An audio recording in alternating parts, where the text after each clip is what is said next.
so much for coming. My name's Christy Hale. I'm the director of Wright Library, and this is a very, very special big day for us. 80 years ago, Orville Wright, who served on the library's board of trustees, had the foresight to strengthen the community with a library located in the heart of Oakland, and underwrote the bond levy to support it. With its Tudor architecture and its stained glass windows and its original book shelving, it's a registered historic landmark and a reminder that Oakland is a place steeped in tradition and history, as well as a unique place to live and learn. However, 80 years, as you can imagine, takes its toll on a building. It was time to look at Wright Library with fresh eyes, imagine its potential, and bring it back to the full beauty of 1939 with the functionality of a 21st century library. Through the generosity of the Jack W. and Sally D. Eichelberger Foundation, and with additional funding from Mr. William R. Winslow and the estate of Dr. Gerald Meyer, this historic renovation project was a major first step in fulfilling those goals. Anytime you start making changes to an old building as loved as Wright Library, the public kind of starts to get concerned. Will they go too far? Will they take away the elements of the building that make it so special? We know from the scores, and I mean scores, of visitor accolades that we hit the right mark with this project. Comments like, "This is beautiful, it feels like coming home." Another said, "It looks correct like it's supposed to. Nothing changed that shouldn't have." But my favorite quote comes from a longtime library patron who's been coming here for decades, and she said, "I'm so glad you left the furniture the same. I was worried it was going to be so modern and rob me of my childhood." It took the talents of many people to complete this project, and I'd like to take a few minutes to thank them and acknowledge the key players whose efforts, resources, and skills resulted in a beautification of this Oakland gem for decades to come. I'll start with the donors, whose financial support turned our vision into a reality. The cost of this project was just over $500,000, most all of which came from private donations. The Jack W. and Sally D. Eichelberger Foundation, under the direction of trustees David Greer, Gary Froelich, who's here with us today, and Neil Zimmers, championed our vision with a $250,000 grant, without which this project would not have gotten started. An additional gift of $180,000 from the estate of aeronautical engineer and local inventor, Mr. William R. Winslow, and the $15,000 from the estate of Dr. Gerald Meyer were added to the project, allowing us to complete additional renovations and go deeper with very few public funds. The Wright Memorial Public Library Foundation provided funds for a stained glass window in the North Reading Room by local artist Janet Strauss. The members of our foundation board are President Penny Morris, Vice President Kirk Johnson, Secretary Amy Deal, Patty Caruso, Susie Elliott, Elaine Ganaris, Mark Harmon, and Julie Teeters. I also want to thank the Dayton Foundation that acts as administrators for both the Eichelberger Foundation and the Wright Memorial Public Library Foundation. We thank them for their valuable assistance throughout this project. And with us today we have Barbara Stonerock. And I believe Nancy Mossbon. Yay! Thank you so much. Next, I wish to thank the architectural team of LWC, also known as Lorenz Williams. The project design was led by lead architect John Fabello, with daily support from construction administrator Eddie Howlett, and the impeccable interior design of Karen Davis and Karen Painter.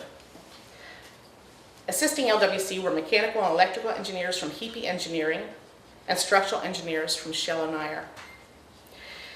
The LWC team listened to our vision and created a design that turned our dreams into a beautiful and buildable plan. They held our hands throughout the project, tweaking and problem solving along the way. Representing the LWC team today, we have Bear Manita, Head of Marketing and Business Development for the firm, Karen Painter, Karen's back there. We also have James Rogers and Nick Andrews from Heapy here today. Thank you so much. Please join me in a round of applause for this incredible design.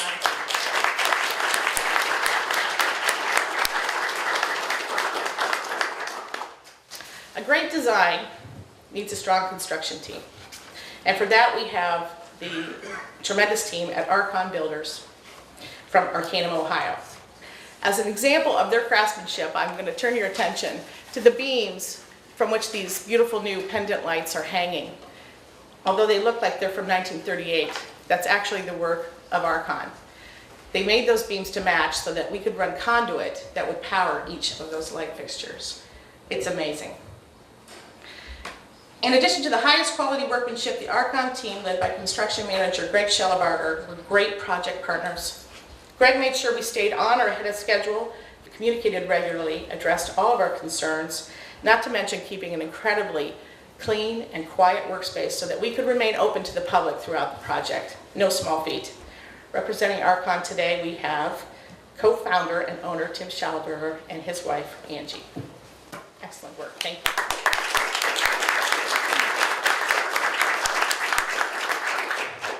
But there are other key players that we wish to thank today. The Library Board of Trustees, who wisely guided and supported the project as careful stewards of this institution of learning. On our board, we have Josh Lounsbury, president of the board. We have Joe Fulford, vice president, who's here with us today. Luann Stanley, secretary.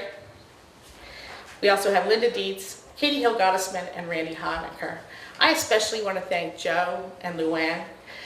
They worked tirelessly with me and the LWC team for a good year and a half now.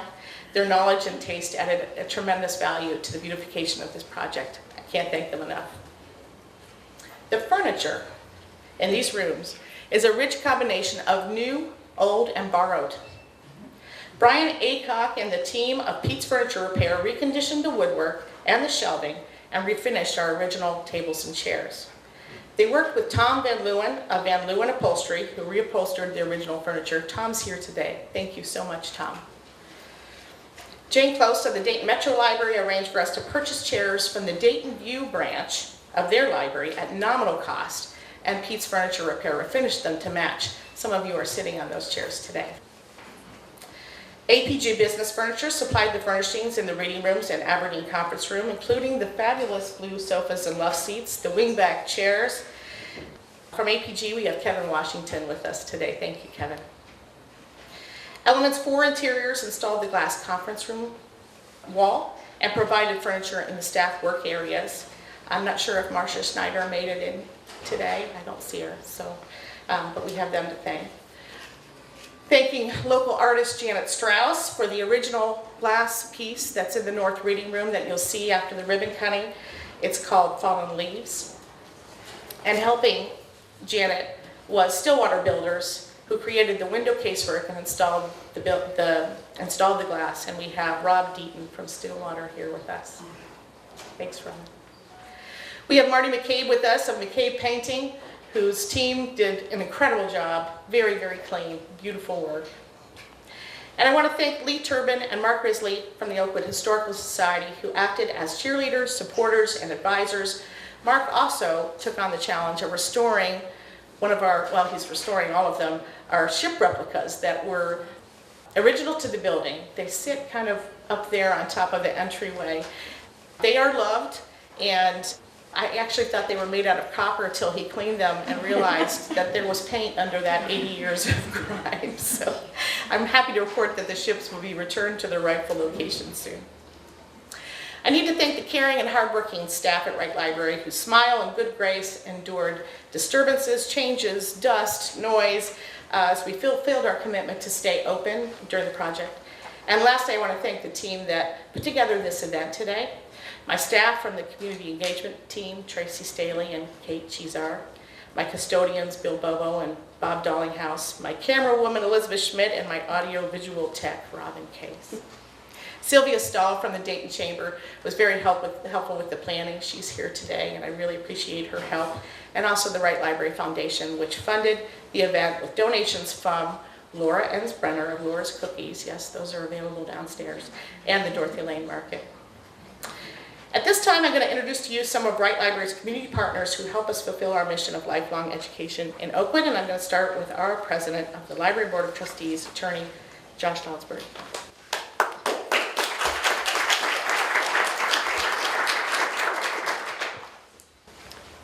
Thank you, Christy, and thank everyone for coming today. I'm Josh Lounsbury, President of the Board of Trustees, and on behalf of the board, I want to thank the Jack W. and Sally D. Eichelberger Foundation for their generous donation. I also want to thank the families of Dr. Meyer and Mr. Winslow and the Wright Library Foundation. This renovation would not have happened without the generous financial support that the library received. This renovation has been a long process and has required tremendous amounts of work, planning, and preparation. I want to thank my fellow board members for their time and hard work, and I want to give special thanks to Luann Stanley, Joe Fulford, and Christy for the many hours of work they dedicated to this renovation.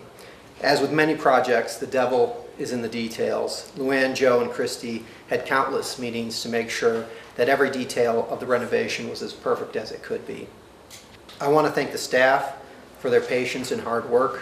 Over the past several months, they have worked to ensure that the library remained fully operational throughout the construction. The library is a wonderful place, in no small part to our wonderful staff. Finally, I want to thank the public for their patience with this project and for their continued support of the library. Thank you very much.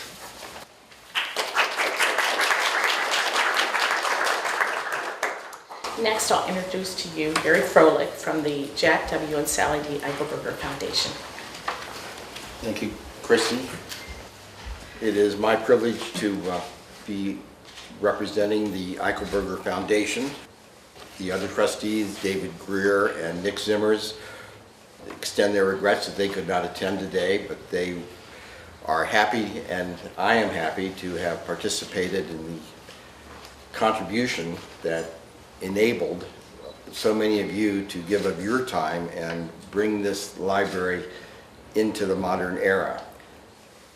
The older I get, I think I get more respect for how hard it is to get older things looking good. And this is certainly the people who did this, the talented, maybe they could talk to my doctor situation. But it is a classic library, and as I look at Jim's daughter, I hope she won't be referring to these as paper iPads of the future, and that a book will still mean something and will be a contribution to the quality of life in Oakwood. Jack and Sally lived on Runnymede for many years, and they were very proud of being part of the Oakwood community, and the reason I believe that they were proud is because of the quality of life that exists in this community. And the library, as I think you said in your annual report, is the heart of the community, and we're just appreciative of being able to be a part of it. Thank you very much.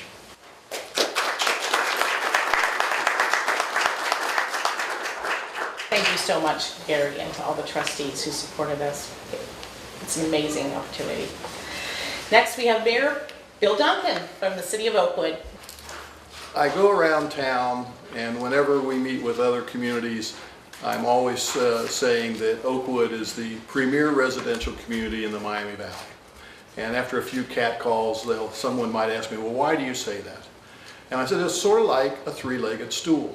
You have the city, the schools, and the library. And if you think of what that does, it makes it for a great community. I know our city manager, Norbert Klopsch, is in the audience. And if you think about our public safety department, our public works department, our leisure services department, outstanding services, beyond any measure in any comparison to anywhere else in town. And then you look at our Oakwood school district, and Superintendent Kyle Ramey is here. And by whatever measure, and without criticizing Representative Butler, because he doesn't change the report card every year, it's those state senators that do that.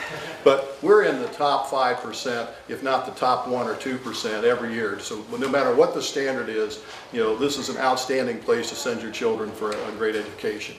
And then finally, the Oakwood Library and the trustees. I really appreciate all of your efforts on behalf of our community.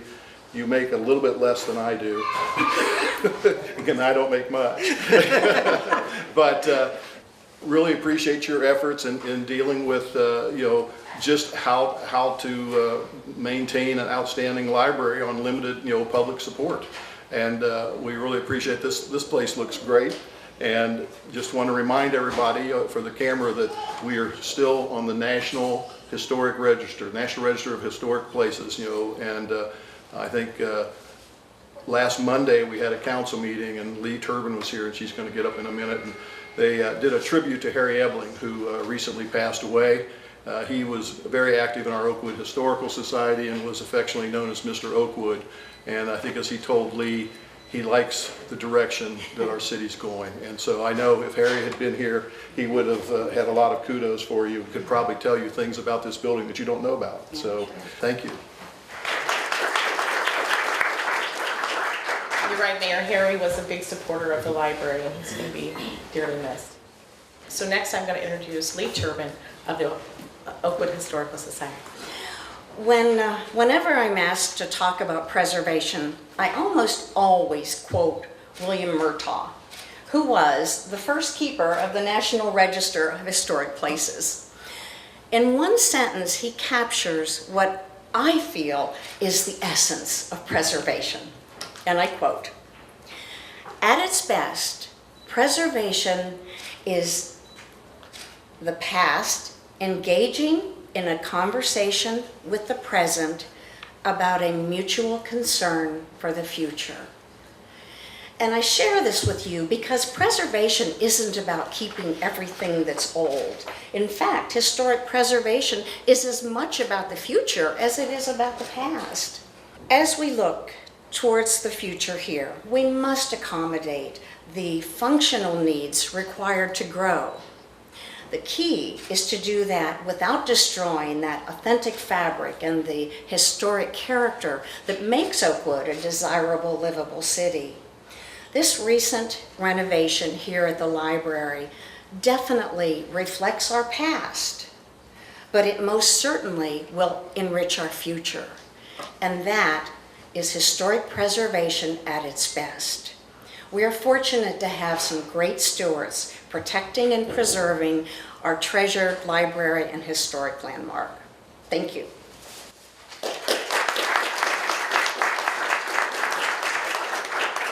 Thank you so much, Lee. In just a few minutes, we're going to invite these folks here, our community partners, to join me and cut the ribbon. However, I want to take a few moments to acknowledge the other elected officials and community leaders who came out today to celebrate with us. County Auditor Carl Keith, I'm not sure if he's actually got here. He was RSVP'd, but I don't see him. County Treasurer Carolyn Rice, thank you so much for coming. Oakland Municipal Court Judge Margaret Quinn. Maybe she didn't get here. We have some representatives from the Oakwood schools here today, Dr. Ramey and State Representative Jim Butler. Thank you so much for coming, and his lovely daughter. State Senator Peggy Langer was scheduled to be here, but I don't see her in the audience. We do have Norm Klotch, our city manager, with us today. Appreciate you coming. Hold it hot.